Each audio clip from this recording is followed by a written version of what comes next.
जुगाड़ू ससुराल की देसी खेती। ये लीजिए बहन जी, आपकी आधा किलो गोभी और आधा किलो भिंडी और साथ में ये फ्री धनिया। भैया ये आपके पैसे। वैसे भैया आपने अपने ठेले पर ये खराब सब्जी क्यों रखी हुई है? इस तरफ सारी साफ सुथरी हरी ताजी सब्जियां हैं और इधर ये खराब निशान पड़ी। इन्हें यहाँ नीचे डाल दो ना, गायें आएगी तो खा लेगी। अरे बहन जी, ये सब्जियां तो अभी बिकेंगी, इसे लेने के लिए ग्राहक आने ही वाले होंगे।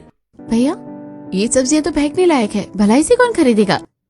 सब्जी खरीदने आई मधु सब्जी वाले की बात सुनकर इतना बोल ही रही होती है कि तभी वहाँ हाथों में सब्जी का थैला लिए एक आशा नाम की औरत आती है। भैया सब्जी छाट कर रख दी थी आपने, इस थैले में डाल दीजिए। आशा की बात सुनकर सब्जी वाला वो सड़ी कली और निशान पड़ी हुई सब्जियों को आशा के थैले में डाल देता है और आशा उस सब्जी वाले को 20 रुपए देती है, जिसे देखकर वो सब्जी वाला, अरे काहे के 20 रुपए, 30 रुपए की सब्जी है, सारी लाओ और 10 रुपए और दो। भैया और दिनों के हिसाब से तो आज सब्जियां कुछ ज्यादा ही खराब लग रही हैं और कितने निशान भी है इन पर। 20 रुपए सही है इसके? इसे थोड़ा साफ करके बेचने पर लोग 50 रुपए में खरीद कर लेकर जाएंगे। 10 रुपए दो या तो सारी सब्जी वापस रख दो। सब्जी वाले की बात सुनकर आशा अपने बटुए से अब 10 रुपए का नोट निकालकर उस सब्जी वाले को दे देती है, जिसे देखकर आरती और मधु, मुझे ऐसा क्यों लग रहा है कि तुम्हें कहीं देखा है।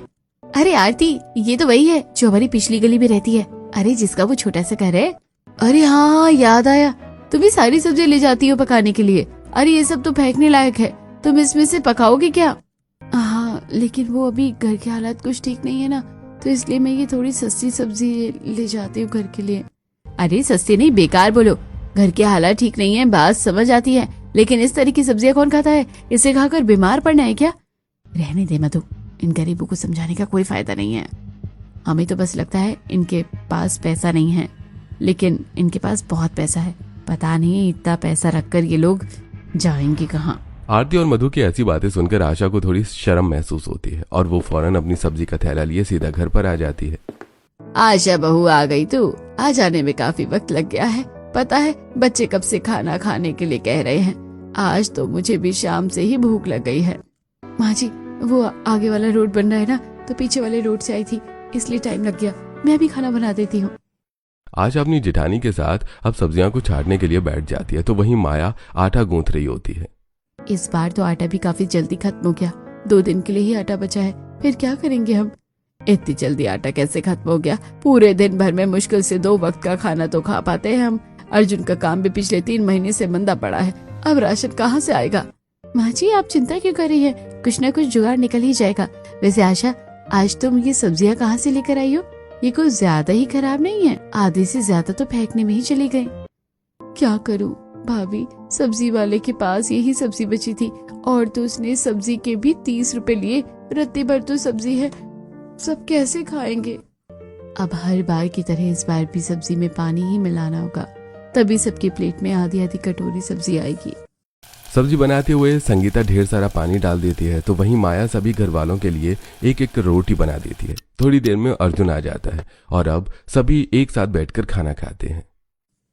आप रोज रोज ये पानी वाली सब्जी बनाकर रख देती है और खाने के लिए भी सिर्फ एक रोटी देती है। पता है स्कूल में कितनी भूख लगती है। मेरा तो रोज रोज ये खाना खा खाकर मन ऊब सा गया है। आखिरकार कब तक यही खाना मिलेगा हमारे शरीर को? ये सारी सब्जी से तो शरीर में रत्ती भर ताकत नहीं आती। इस उम्र में ही हाथ पैर दुखने लग गए हैं। ऐसे तो फिर मैं आगे क्या ही करूंगा? अनिल के जाने के बाद सब कुछ कितना बदल सा गया है। कितने अरमान लेकर हम इस शहर में आए थे, सोचा था गांव से बाहर आए हैं, एक नई जिंदगी शुरू करेंगे। सब कुछ बेचकर गांव में हमने शहर में छोटा सा घर लिया, लेकिन कुछ महीनों में सब कुछ बदल गया। गांव की जमीन को बेचकर पूरा परिवार 8 महीने पहले ही गांव से शहर आया था। कुछ ही हफ्तों में इन सबकी जिंदगी धीरे धीरे सुधरने लगी थी, लेकिन एक रोड एक्सीडेंट में उर्मिला के बड़े बेटे अनिल की मृत्यु हो जाती है, जिसके बाद घर के हालात ऐसे बिगड़ते हैं कि अभी तक ये पूरा परिवार खुद को संभाल नहीं पाता। सभी आंखों में पानी लिए खाना खा ही रहे होते हैं कि तभी सबको पड़ोस के घर से अच्छी खुशबू आने लगती है। लगता है आज पड़ोस में फिर से कुछ अच्छा बन रहा है। आज पड़ोस के घर में रोज कुछ न कुछ बढ़िया ही बनता है, सिवाय हमारे घर छोड़कर। मेरा भी यही खुशबूदार सब्जी खाने का मन कर रहा है, मुझे नहीं खानी ये पानी वाली सब्जी। अरे मैं तो खुद परेशान हो गया हूँ रोज यही पानी वाली सब्जी खा खा कर। पता नहीं हमारी पड़ोसन सब्जी देगी या नहीं, लेकिन मैं फिर भी कटोरी लेकर जाती हूँ, क्या पता थोड़ी सब्जी दे दे। गांव में तो हम सब एक दूसरे को बिना मांगे ही सब्जी दे दिया करते थे। संगीता कटोरी लेती है और अब पड़ोस में रह रही अपनी पड़ोसन आकांक्षा के घर जाती है। संगीता, तुम यहाँ क्या कर रही हो? वो भी इस वक्त? आज घर में सब्जी थोड़ी अच्छी नहीं बनी थी तो बच्चे खाना नहीं खा रहे थे, इसलिए सोचा कि तुमसे आकर थोड़ी सब्जी मांग लूं।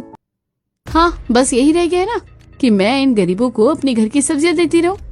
आज तो मैं इसे ऐसी सब्जी दूंगी ना कि कभी दोबारा मेरे घर पर नहीं आएगी सब्जी लेने। हाँ, क्यों नहीं, रुको मैं भी लेकर आती हूँ। आकांक्षा संगीता से कटोरी लेकर किचन में जाती है और उसमें अपनी बनाई हुई सब्जी डालकर ऊपर से ढेर सारा लाल मिर्च का पाउडर मिला देती है। अब इस तीखी सब्जी को खाकर पूरे परिवार की खटिया खड़ी हो जाएगी, फिर ये दोबारा कभी नहीं आएगी मुझसे सब्जी मांगने। संगीता सब्जी लेकर घर आती है जिसे देखकर पूरा परिवार काफी ज्यादा खुश होता है। चलो, आज कितने दिनों के बाद घर में अच्छी सब्जी आई है। सबसे पहले सब्जी मैं खाऊंगा, मम्मी सब्जी मुझे दो ना। संगीता थोड़ी थोड़ी सब्जी सभी की प्लेट में डाल देती है और अब सब जैसे ही सब्जी का पहला निवाला खाते हैं तो मिर्च के मारे उन सबका मुंह जलने लगता है। अरे हे भगवान, अरे सब्जी में कितनी मिर्ची डाल दी है इन लोगों ने, इतनी तीखी मिर्ची खाते हैं क्या ये? मम्मी जल्दी से पानी दो ना, बहुत मिर्ची लग रही है, बहुत तीखी सब्जी है ये। सब्जी में तो इतनी मिर्ची कोई नहीं डालता, लगता है आकांक्षा ने जानबूझकर सब्जी में मिर्ची डाली थी ताकि हम दोबारा कभी इससे सब्जी ना मांग सके। सब्जी नहीं देनी थी तो मना कर देती, इस तरह क्यों किसी गरीब का दिल दुखाया। पूरा परिवार गिलास भर भर के पानी पीता है, लेकिन मिर्ची इतनी ज्यादा थी कि वो अपने घर की बनी हुई सब्जी रोटी भी नहीं खा पाते और अब ऐसे ही सभी को सोना पड़ता है। अगले दिन, मैं काम पर जा रहा हूँ, आज एक दो जगह और जाऊंगा। अरे कब तक इतनी सी तनख्वाह में घर चलेगा, और सच कहूं तो घर चल भी नहीं कहाँ पा रहा है। मैं आपके लिए रात की रोटी सब्जी बांध देती हूँ, थोड़ी सी रखी हुई है, बाकी का मैंने बच्चों को दे दिया था। रहने दो, 2-3 बजे खाने का टाइम होता है फैक्ट्री में, तब तक तो वो रोटी सब्जी खराब भी हो जाएगी, तुम लोग घर पर ही खा लेना। पता नहीं भगवान हमसे किस बात की परीक्षा ले रहा है, खाने खाने के लिए मोहताज हो गए हम। साफ सुथरी सब्जी देखे हुए जमाना बीत सा गया है। अर्जुन अब सीधा अपनी फैक्ट्री के लिए निकल जाता है तो वहीं दूसरी तरफ स्कूल में बच्चों का लंच टाइम होता है और जैसे अरुण और साक्षी अपना लंच बॉक्स खोलते हैं तो उसमें रखा खाना खराब हो चुका था, जिसकी बदबू पूरी क्लास में फैल जाती है। ची कितनी गंदी बदबू आ रही है इन दोनों के लंच बॉक्स में से। हमसे दूर होकर बैठो, लग रहा है कोई चूहा मर गया है, कितनी गंदी बदबू आ रही है। पूरी क्लास के बच्चे और साक्षी और अरुण को चिढ़ाने लगते हैं कि तभी क्लास टीचर रेखा आती है। क्या हो रहा है यहाँ? लंच टाइम है, इसका मतलब ये नहीं कि क्लासरूम को फिश मार्केट बना दो। ये अजीब सी बदबू कहाँ से आ रही है? टीचर ये बदबू ना साक्षी और अरुण के लंच बॉक्स से आ रही है। बहुत गंदी बदबू आती है इनके लंच बॉक्स में। कितनी गंदी बदबू आ रही है तुम्हारे लंच में से?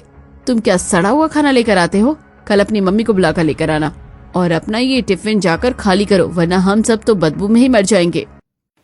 दोनों बच्चे अपना अपना टिफिन उठाते हैं और बाहर ले जाकर सारा खाना कूड़ेदान में डाल देते हैं तो वहीं दूसरी तरफ फैक्ट्री में। अरे आज तो लंच नहीं लाया क्या? हाँ यार, मैं वो टिफिन घर पर ही भूल गया था। तो मेरे साथ आ जाना, आज मैं एक्स्ट्रा रोटी लेकर आया हूँ। अरे नहीं तू खा, मैं सुबह घर से खाकर आया था पेट भरकर, मन नहीं कर रहा अभी। अरे झूठ मत बोल, मुझे पता है अभी तेरे हालात ठीक नहीं चल रहे हैं और तूने कुछ नहीं खाया है। चल आजा, चुपचाप से आ। अपने दोस्त राम के साथ लंच करते हुए अर्जुन की आंखें भरने को आ जाती हैं। आए दिन अर्जुन की फैक्ट्री के दोस्त उसे अपने हिस्से से थोड़ा थोड़ा खाना खिला दिया करते थे, लेकिन अपने परिवार की परेशानी को देखकर अर्जुन को खाना बिल्कुल भी अच्छा नहीं लगता। तो वहीं अगले दिन जब दोनों बच्चे अपनी माँ को लेकर स्कूल जाते हैं तो। जी मैडम जी, आपने बुलाया था? हाँ आशा जी, मैंने आपको बुलाया था। ये आप अपने बच्चों को किस तरह का खाना देते हैं? दोपहर तक इनका सारा खाना खराब हो जाता है और पूरी क्लास में बदबू फैल जाती है। इनकी वजह से बाकी बच्चे भी खाना नहीं खा पाते हैं। वो भी घर के हालात थोड़े ठीक नहीं चल रहे हैं, इसलिए हमें इन्हें रात का ही खाना दे दिया करते हैं। ठंड में तो खाना खराब नहीं होता था, लेकिन अब गर्मी है ना, शायद इसलिए खराब हो जाता है। आपने इन्हें रात का खाना दिया हो या सुबह का, मुझे इससे कोई मतलब नहीं है, लेकिन इनका खाना खराब नहीं होना चाहिए क्योंकि बाकी बच्चों को भी दिक्कत आती है। पहले से ही 2 स्टूडेंट के घर से मुझे शिकायत आ चुकी है। अगर इतनी प्रॉब्लम है तो आप अपने बच्चों को घर बैठाइए, जब पैसे होंगे पढ़ा लेना। टीचर की ऐसी बातें सुनकर संगीता और आशा को काफी ज्यादा शर्मिंदगी महसूस होती है और अब वो लोग बच्चों को लेकर सीधा घर आ जाते हैं। क्या हुआ भाभी? हम जब से स्कूल से निकले हैं आप पूरे रात से चुप थी। टीचर की बातों को ज्यादा देर तक मत सोचिए। लेकिन आशा कहे तो वो टीचर बिल्कुल ठीक रही है ना। कब तक हम ऐसे हालातों से गुजरते रहेंगे? बिना सब्जी के हम लोगों को ठीक से पोषण भी नहीं मिल पा रहा है। बच्चे भी पहले से कितने दुबले पतले हो गए हैं। इसलिए मैंने सोचा है कि अब मैं भी कोई काम करूंगी और घर के हालातों को ठीक करूंगी। लेकिन भाभी, अभी आपकी तबीयत ठीक नहीं है। भैया के हादसे से आप अभी तक ठीक से उभरी भी नहीं हैं। रात भर सोती रहती हैं। लेकिन हम में से किसी न किसी को तो काम करना ही होगा। तुम घर पर रहकर माँ जी और बच्चों को संभालो, मैं बाहर जाकर काम ढूंढती हूँ। संगीता अब आसपास में घर की साफ सफाई का काम ढूंढना शुरू कर देती है और जल्दी एक फ्लैट में संगीता को काम मिल जाता है। ऐसे ही अब 1 से 2 हफ्ते गुजर जाते हैं। संगीता, आज तुम पापा जी का खाना टिफिन में पैक कर देना और मैं तुम्हें जो एड्रेस दूंगी ना, वहाँ जाकर तुम्हें देना होगा। थोड़ा ज्यादा काम है तो वो खाने पर नहीं आ सकेंगे। ठीक है मालकिन। खाना खाकर संगीता अब उसे एक टिफिन में पैक कर देती है और अपनी मालकिन के दिए हुए एड्रेस पर संगीता जब टिफिन लेकर पहुंचती है तो देखती है कि उसकी मालकिन का ससुर महेंद्र शहर में एक जमीन पर फार्मिंग का काम कर रहा है, जहां आसपास सारी तरह की हरी हरी ताजी सब्जियां हैं। ये देखकर संगीता, ये क्या शहर में भी लोग खेती करते हैं? और मेरी मालकिन के ससुर तो इतने पढ़े लिखे हैं लेकिन फिर भी ये खेती कर रहे हैं। आसपास कितनी सारी हरी सब्जियां हैं। मन तो कर रहा है सभी को तोड़कर घर ले जाओ। अरे संगीता, आ गई तुम? लाओ जल्दी से खाना दे दो, बड़ी जोरों की भूख लग रही है। बड़े मालिक, अगर आप बुरा ना माने तो एक बात पूछूं? ये खेती वगैरह तो हम गांव में करते हैं, लेकिन आप शहर में क्यों कर रहे हैं? और आप तो इतने पढ़े लिखे आदमी हैं, आपको ये छोटा काम शोभा थोड़ी ना देता है। अरे संगीता, खेती करना कोई छोटा काम नहीं होता। खेती करने वालों की बदौलत ही तो आज हम खाना खा पा रहे हैं। मैं भी गांव से ही हूँ और मैंने तो सोच रखा था कि जब मेरे रिटायरमेंट की उम्र हो जाएगी तब मैं शहर में ही कोई जमीन लेकर खेती करूंगा। और देखो यहाँ आसपास कितनी सारी सब्जियां हैं। ये सब मैंने अपने हाथों से उगाई हैं। घर में जो सब्जियां बनती है ना, वो सब यहीं से जाती हैं। महेंद्र की बात सुनकर संगीता को काफी हैरानी होती है और अब महेंद्र के खाना खाने के बाद संगीता टिफिन लेकर घर आ जाती है। और जब रात में संगीता खाना बनाकर निकल रही होती है तो सब्जी काफी बच गई है तो तुम इसे घर ले जाओ। आज सब्जी मत बनाना, यही खा लेना तुम लोग। अपनी मालकिन के कहने पर संगीता सब्जी लेकर सीधा घर आ जाती है और जब पूरा परिवार आज काफी समय के बाद ताजी हरी सब्जी खाता है तो ये सब्जी तो काफी ज्यादा टेस्टी है। ये सच में आपने बनाई है? हाँ भाभी, सब्जी सच में ज्यादा बढ़िया बनी है। कौन सा मसाला डाला है आपने इसमें? मैं जैसी बनाती थी बिल्कुल वैसे ही सब्जी बनाई है। लेकिन फर्क इतना है, वो सब्जी हम बाहर मंडी से लाते थे और ये सब्जी मेरी मालकिन की खुद घर पर उगाई हुई है। पता है, उनके ससुर इस उम्र में भी खेती करते हैं। काफी बड़ी जमीन है उनकी और वहाँ पर कम से कम 10 से 15 तरह की सब्जियां होंगी। गांव में तो हर कोई अपने आंगन में ही सब्जी उगाता था, लेकिन शहर में ऐसा नहीं है। काश हम लोग भी गांव की तरह यहाँ शहर में भी सब्जियां उगा पाते तो कितना सही रहता ना। सब्जी उगती और हम खाते और फिर हमें सब्जियों के लिए नहीं तरसना पड़ता। सभी आशा की बात सुन में हाँ मिलाते हैं। तो वहीं इसी तरह दिन गुजरता है और अगले दिन जब संगीता अपने आंगन की धुलाई कर रही होती है कि तभी अपने आंगन की जमीन को देखकर संगीता, हमारे आंगन की जमीन बिल्कुल गांव की जमीन की तरह है। वहाँ भी हम अपने आंगन में ही सब्जियों की खेती कर लिया करते थे। अगर जमीन एक जैसी हो तो फिर खेती तो हम यहाँ पर भी कर सकते हैं ना। संगीता के मन में जैसी ये बात आती है तो फौरन जल्दी से अंदर आकर सभी को ये बात बताती है, जिसे सुनकर अगर आपकी बात मानकर हम खेती भी करते हैं तो शहर और गांव में काफी फर्क होता है। आपकी मालकिन के ससुर जी काफी अमीर हैं, उनके पास किसी भी चीज की कोई कमी नहीं है, लेकिन हमें खेती करने के लिए काफी चीजों की जरूरत पड़ेगी और उसके लिए हमारे पास पैसे कहाँ हैं? अरे आशा, हम गांव के देसी लोग हैं। हम लोगों को तो काम ही है कि हर परेशानी का जुगाड़ से इलाज करना, तो कोई ना कोई तो जुगाड़ ढूंढ ही लेंगे। लेकिन भाभी, कितना ही जुगाड़ ढूंढेंगे हम? चलो माना खेती करने के लिए औजार हम कहीं से ले आएंगे, लेकिन खाद कहाँ से लाएंगे? शहर में खाद के दाम पता है कितने चल रहे हैं। अरे खाद तो हम लोग घर से भी बना सकते हैं। बहू मार्केट से जो सब्जी लेकर आती है वो खराब होती है और गलियों में रोज गायें भी तो कितना गोबर करके चली जाती है। दोनों को मिलाकर घर पर खाद ही तैयार हो जाएगी। और खेतों की जुताई के लिए जो सामान चाहिए होता है वो भी मैं कहीं ना कहीं से इंतजाम तो कर ही लूंगा। मुझे नहीं पता था कि हमारे देसी जुगाड़ से खेती का नतीजा क्या होगा, लेकिन अब हम सब कोशिश कर सकते हैं। भगवान भी उनकी मदद करता है जो खुद अपनी मेहनत करके ऐसे कुछ दिन गुजर जाते हैं और आज रविवार का दिन होता है। संगीता और आशा घर में रखा एक बड़ा सा नीला ड्रम जो पानी से भरा था उसे खाली करते हैं और उसके अंदर सारी सड़ी गली सब्जियां डाल देते हैं। ये सब्जियां तो काफी ज्यादा कम है, इसमें तो बहुत ही कम खाद बनेगी। मैं तो मंडी चली जाती हूँ, वहाँ पर तो काफी सारी सब्जियां होती है, वहाँ से सब्जियां ले आती हूँ।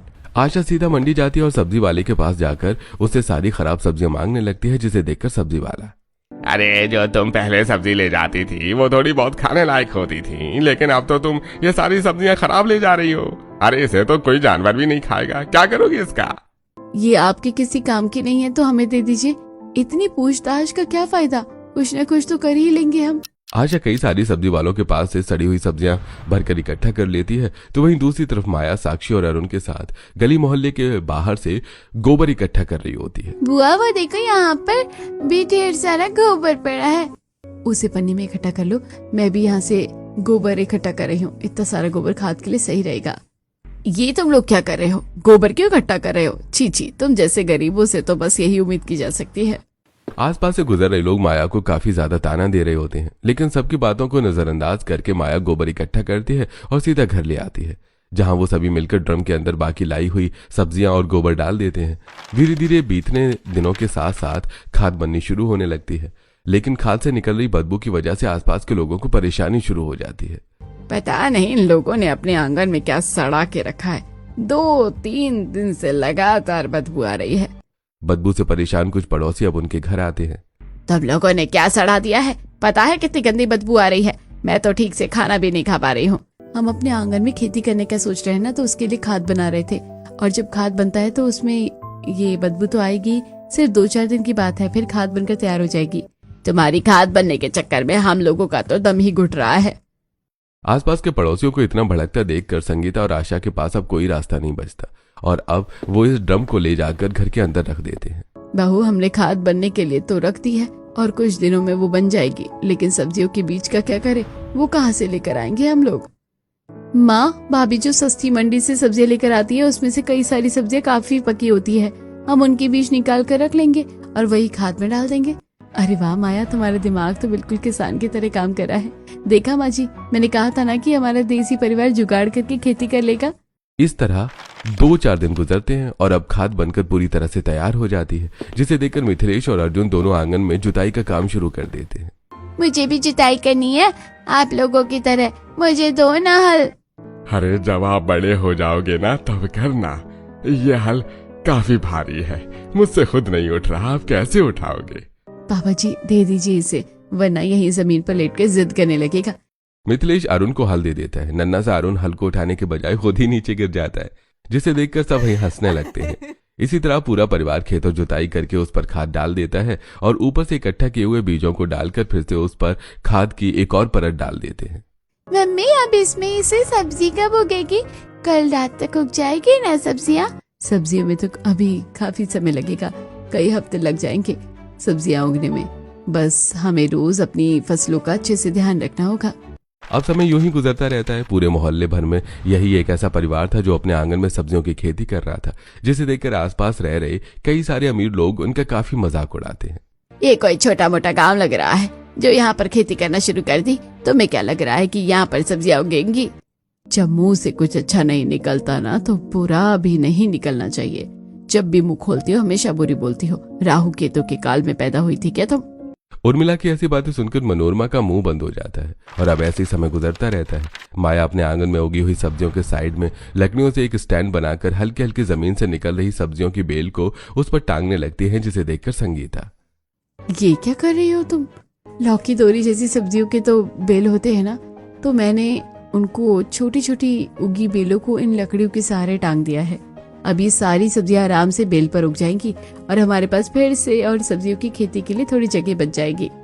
ये तो मैंने सोचा ही नहीं, ये सारी सब्जियां तो आराम से बेल पर उग जाएंगी तो हमारे पास काफी सारी जमीन बचेगी, उस पर हम और भी सब्जियों की खेती कर सकते हैं।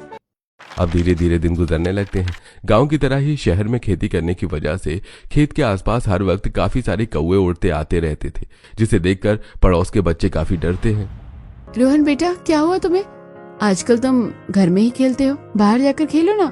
हम बाहर नहीं जाएंगे, पता है वो पड़ोस वाली आंटी है ना, उनके घर के आसपास ढेर सारे कौवे रहते हैं, मुझे उनसे बहुत डर लगता है। बेटा तो मैं खुद कौओं की आवाज से परेशान हो चुकी हूँ, आज तो इन लोगों से बात करनी ही पड़ेगी। रोज रोज कौओं की आवाज से आस पड़ोस के लोग काफी परेशान हो जाते हैं जिसे देखकर। अरे मैं भी कब तक आपके बाहर लाठी लेकर बैठा रहूं? अरे इधर से कौवे भगाता हूं तो उधर से आ जाते हैं। तो पापा हम लोग एक बिजूका बना देते हैं ना, उस खेत के बीच खड़ा कर देंगे, उससे कोई भी कौवा नहीं आएगा। अर्जुन बड़े से 2 डंडे लेकर आता है और उन्हें आपस में रस्सी की मदद से जोड़ देता है और डंडे के एक हिस्से पर मटका लगाकर पूरे हिस्से को बोरे से ढक देता है, जो अब बिल्कुल एक इंसान की तरह लग रहा होता है। ये कितना डरावना था ना, हमें इसे यहाँ क्यों खड़ा कर रहे हैं, मुझे उससे डर लग रहा है। अरे बेटा ये असली का थोड़ी ना है, इसे बिजू का कहते हैं। गांव में लोग अक्सर इसे खेत में खड़ा कर देते हैं, इससे कोई भी पक्षी वगैरह हमारे खेतों में नहीं आते। जुगाड़ से बिजू का बनाने के बाद वो लोग खेत में से उसे खड़ा कर देते हैं, जिससे अब दूर दूर तक कोई भी कौवा उनके खेत में नहीं आता। इसी तरह समय गुजरता रहता है। उर्मिला आज बाहर गली में इधर से उधर टहल रही होती है कि तभी उसे कई लोगों के घरों के बाहर गमले दिखाई देते हैं, जिसमें काफी सारे अलग अलग तरह के पौधे और सुंदर सुंदर फूल उगे हुए होते हैं। इन गमलों को देखकर याद आया, घर में 3-4 पानी के गैलन रखे हुए हैं, अगर उन्हें काट कर उसमें खाद मिट्टी भर दी जाए तो उसमें भी सब्जियां उग सकती हैं। जितनी ज्यादा सब्जियां होंगी उतना ज्यादा फायदा होगा। उर्मिला घर आकर सारी बात अपनी बहू और बेटी को बताती है, जिसे सुनकर अब वो घर में रखे गैलन को चाकू की मदद से बीच हिस्से से काट लेते हैं, जिनमें वो खाद मिट्टी डालकर जोतने लगती हैं। माँ इसमें से भी सब्जियां निकलेंगी ना? हाँ अरुण बेटा, इसमें से भी सब्जियां निकलेंगी। वक्त गुजरता रहता है। हल्की हल्की बेलपत्ती से अब छोटी छोटी सब्जियां निकलनी शुरू हो जाती हैं, लेकिन धीरे धीरे उनमें कीड़े भी लगने लगते हैं, जिसे देख मिथिलेश। अरे किसान तो सब्जियों की खेती पर कीटनाशक दवाई डाल देते हैं, जिससे सारे कीड़े मर जाते हैं और सब्जियों को भी नुकसान नहीं होता। लेकिन कीटनाशक दवाई तो काफी महंगी आती है, हम लोग कैसे लेंगे? तनख्वाह आने में भी अभी समय है, अगर उसका इंतजार किया तो सारी सब्जियों की फसल खराब हो जाएगी। भाभी जो पैसे लेकर आई थी ना वो भी राशन में खत्म हो गए, अब क्या करें? जब मैं छोटी थी तो मेरे बाबा के दोस्त घर पर आते थे, वो अक्सर अपने खेतों में कीटनाशक दवाई डालने के बजाय नीम का तेल डाला करते थे। अगर हम भी वही डाले तो? नीम का तेल कीड़े मकोड़ों के लिए जहर की तरह काम करता है। एक बार डालकर देखने में क्या बुराई है? घर के पास ही नीम का पेड़ है, वहां से मैं नीम तोड़ कर ले आऊंगी। आशा पास के ही नीम के पेड़ से ढेर सारी नीम की पत्तियां तोड़कर ले आती है, जिनके इस्तेमाल करके अब वो घर में ही नीम का तेल बनाती है और उन्हें फसलों पर छिड़क देती है, जिससे धीरे धीरे करके सारे कीड़े मकोड़े मर जाते हैं और उनकी फसल खराब होने से बच जाती है। इसी तरह समय गुजरता है और अब सामने पड़ोस में रहने वाले संजय के परिवार में आज कुछ डीलर आए होते हैं। तो सर कैसा लगा आपको हमारा घर? वैसे तो इसकी मार्केट वैल्यू 2 से 3 करोड़ रुपए है, लेकिन मैं आपको इसे सिर्फ 1.5 करोड़ में बेच रहा हूँ। देखिए वो तो ठीक है, लेकिन ये सामने क्या हो रहा है? यहाँ से सामने का व्यू कितना बेकार है। हम जिन कस्टमर को ये घर देंगे, अगर उन्हें व्यू पसंद नहीं आया तो? अरे ये तो बेचारे गरीब लोग हैं, थोड़े बहुत आंगन में खेती कर रहे हैं, भला इनसे क्या दिक्कत हो सकती है? देखिए रहने वालों को दिक्कत हो सकती है, हम अभी कुछ नहीं कह सकते, कल तक आपको बता देंगे हमें घर लेना है या नहीं। इस गरीब देसी परिवार की खेती की वजह से संजय की करोड़ों की डील चली जाती है, जिससे गुस्सा होकर संजय इस गरीब परिवार के घर आकर उनसे लड़ना शुरू कर देता है। अरे देखिए, तुम लोगों की वजह से मेरा इतना बड़ा नुकसान हो गया। इतनी मुश्किल से एक अच्छा क्लाइंट मेरे हाथ लगा था, अब मेरे नुकसान की भरपाई कौन करेगा? तुम लोग? भाई साहब हम तो अपने घर के आंगन में खेती कर रहे हैं ना, तो इससे भला आपको क्या दिक्कत हो सकती है? अभी तो हमारी फसल ठीक से उगी भी नहीं है और आप लोगों को इतनी दिक्कत हो रही है कि सारी दिक्कत हम गरीबों से ही है। अब देखिए, और लोगों का मुझे पता नहीं है, लेकिन हाँ मुझे तो तुम लोगों से है। पता नहीं क्या समझते हो तुम लोग अपने आप को। संजय और अर्जुन की काफी बहस होती है और अब उस गरीब परिवार को सुनाकर संजय घर आ जाता है। इसी तरह वक्त गुजरता है और अब आखिरकार इस गरीब देसी परिवार की मेहनत रंग लाती है। कि देखिए माँ जी, आखिरकार हमारे आंगन में सब्जियां उगी गई। देखा, हम सबकी जुगाड़ू देसी मेहनत का नतीजा है। मैं तो आज इन सभी सब्जियों से काफी कुछ बनाने वाली हूँ। मैं तो बेताब हूँ अपने आंगन की उगी हुई सब्जियों को खाने के लिए। आज कई महीनों बाद हमारे घर में कुछ अच्छा बनेगा। सभी अपने आंगन में से थोड़ी थोड़ी अलग अलग तरह की सब्जियां तोड़ लेते हैं और जब दोनों बहुएं मिलकर अपने आंगन में उगी हुई सब्जियों को पकाती हैं तो पूरे घर में उन हरी ताजी सब्जियों की खुशबू फैलने लगती है। मजा आ गया खाकर। मैं तो खुशबू से ही पहचान गई थी कि इस बार सब्जी तो काफी बढ़िया बनेगी। ये तो बिल्कुल वैसा ही स्वाद लग रहा है जैसा संगीता भाभी अपनी मालकिन के घर से सब्जियां लेकर आती है। अब जाकर लग रहा है इतने महीनों बाद में कुछ गया है पेट में। मैं तो सिर्फ सब्जी ही सब्जी खाऊंगा। इन सब्जी के सामने तो पनीर और चिकन भी फेल है। हाँ चाची और मम्मी, सब्जी सच में काफी टेस्टी बनी है। सभी लोग सब्जी की काफी ज्यादा तारीफ करते हैं। तो वहीं पड़ोस से कमलावती और मनोरमा नाम की दो औरतें अचानक उनके घर आ जाती हैं। अरे उर्मिला बहन, क्या बना रही हो ऐसा जो हमारे घर तक खुशबू आ रही है? अरे हमने तो बस मामूली सब्जी बनाई है। हमारे आंगन में तो सब्जी उगी थी ना, तो अब वो खाने लायक हो चुकी थी, तो बस बहू ने वही बनाया है। मामूली सब्जियों से इतनी अच्छी खुशबू आ रही है। अरे जब खुशबू ही इतनी बढ़िया है तो स्वाद में कितना अच्छा होगा। बहू जरा तुम एक कटोरी सब्जी दे दो। जो परिवार दूसरे घर की एक कटोरी सब्जी के लिए तरसता था, अब वही परिवार अपने पड़ोसियों को कटोरी भरकर सब्जी देता है, जो उन्हें काफी पसंद आती है। तो वहीं अब संगीता पहली बार अपने घर में बनी हुई सब्जी ले जाकर अपनी मालकिन और उनके ससुर को चखाती है, जो उन्हें भी काफी पसंद आती है। अरे भाई, ये सब्जी तो वाकई काफी बढ़िया बनी है। देखा, घर में उगी हुई केमिकल मुक्त सब्जियों का स्वाद। हाँ, और सेहत के लिए भी ये सब्जियां सबसे ज्यादा अच्छी होती हैं। वरना आजकल तो मार्केट में शायद ही कोई ऐसी सब्जी होगी जिसमें केमिकल का इस्तेमाल न किया गया। वैसे संगीता, तुम्हारे घर वाले इन सब्जियों को ठेले पर बेचकर कितना ही कमा लेते होंगे, और तुम लोग तो बाकी सब्जी वालों के मुकाबले काफी कम दाम में बेचते हो, तो इससे तुम्हारा क्या ही फायदा होता होगा। तुम ये बड़ी मंडी में क्यों नहीं बेचते? थोक माल के हिसाब से बेचोगे तो पैसे ज्यादा भी आएंगे और माल भी अच्छा खासा बिक जाएगा। लेकिन मालकिन, थोक माल के हिसाब से सब्जी बेचने के लिए उतनी सब्जियां भी तो होनी चाहिए। हमारे पास तो काफी कम सब्जियां हैं। अरे तो फिर एक जमीन क्यों नहीं ले लेते? अपने घर के आंगन की जमीन के साथ साथ उस जमीन पर भी खेती करना। और नहीं तो क्या। और रही बात पैसों की, तो जितने तुम्हारे पास है उतने तुम लगा लो और बाकी के हम लोग लगा लेंगे। यामिनी और महेंद्र की बात सुनकर संगीता काफी ज्यादा खुश होती है और अब घर आकर सारी बात अपने परिवार वालों को बताती है, जिसके बाद अब महेंद्र और यामिनी से पैसे लेकर वो लोग एक काफी अच्छी और उपजाऊ जमीन लेते हैं, जिस पर वो जल्द ही खेती करना शुरू करते हैं। सुनी जी, मैं काफी ज्यादा खुश हूँ, लेकिन थोड़ी घबराहट हो रही है। हमारा आंगन तो काफी छोटा है, अगर उसमें उगी हुई सब्जियां खराब भी हो जाती है तो शायद हमें दुख नहीं होता, लेकिन यहाँ अगर हमसे कोई गलती हो गई और ऊपर से हम पर कर्ज भी है। अरे सच कहूं तो मैं भी थोड़ा परेशान हूँ, लेकिन हम मेहनत तो पूरी करेंगे और मुझे पूरा यकीन है कि अब भगवान हमारे साथ शायद कुछ गलत नहीं करेगा। पूरा परिवार मिलकर उस जमीन की जुताई करता है और अब धीरे धीरे उस पर भी अच्छी खासी सब्जियों की फसल उगनी शुरू हो जाती है, जिससे समय के साथ साथ अब उनके हालात भी पहले से काफी बेहतर हो जाते हैं। अरुण, तुम लंच बॉक्स में क्या लेकर आए हो? तुम्हारे लंच बॉक्स में से काफी अच्छी खुशबू आती है। क्या मैं तुम्हारी सब्जी खा सकता हूँ? मुझे भी तुम्हारी सब्जी खानी है। मेरी मम्मी ने जो बनाई है उसमें तो कोई टेस्ट ही नहीं है। जो बच्चे पहले अरुण और साक्षी के टिफिन बॉक्स को देखकर मुंह बनाते थे, अब वही बच्चे उन दोनों के टिफिन से सब्जियां ले लेकर खाते हैं। तो वहीं दूसरी तरफ, अरे मोनिका बहन, तुम भी क्या मंडी जाकर सब्जियां लाती हो? अरे इन लोगों से ही ले लिया करो, काफी कम दामों में सब्जियां मिल जाती है, और तो और सारी सब्जियां ताजी होती है, स्वाद में भी एक नंबर लगती है। ज्यादातर पड़ोसी भी अब उसी परिवार से सब्जियां लिया करते थे। इसी तरह कुछ वक्त और गुजर जाता है और एक दिन, डॉक्टर, मेरे बच्चे को क्या हो गया है? सुबह से उल्टी पर उल्टी कर रहा है। आई थिंक आपके बेटे को फूड पॉइजनिंग हो गई है। जरूर इसने कुछ बाहर का उल्टा सीधा खाया है। अरे भैया, ऐसा तो हो ही नहीं सकता। मेरा बेटा तो हमेशा घर का ही खाना खाता है। हमारी गली में रोज एक सब्जी वाला आता है, मैं उससे ही घर के लिए रोज ताजी हरी सब्जियां लेता हूँ। देखिए, जरूरी नहीं है कि बाहर के खाने से ही आजकल लोगों को फूड पॉइजनिंग हो।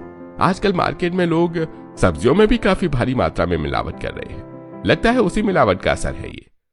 संजय और प्रेरणा दोनों काफी परेशान होते हैं। तो वहीं जब ये सारी बात आशा और संगीता के घर वालों को पता चलती है, तो उन्हें प्रेरणा और संजय के बच्चे की काफी फिक्र होती है, और अब आशा खुद हरी सब्जियों का सूप बनाकर प्रेरणा के घर लेकर आती है। प्रेरणा बहन, मैं ये सब्जियां का सूप लेकर आई हूँ, और डरिए मत, ये कोई केमिकल वाली सब्जियां नहीं। आप तो जानते हैं हम लोग खुद ही सब्जियों की खेती करते हैं।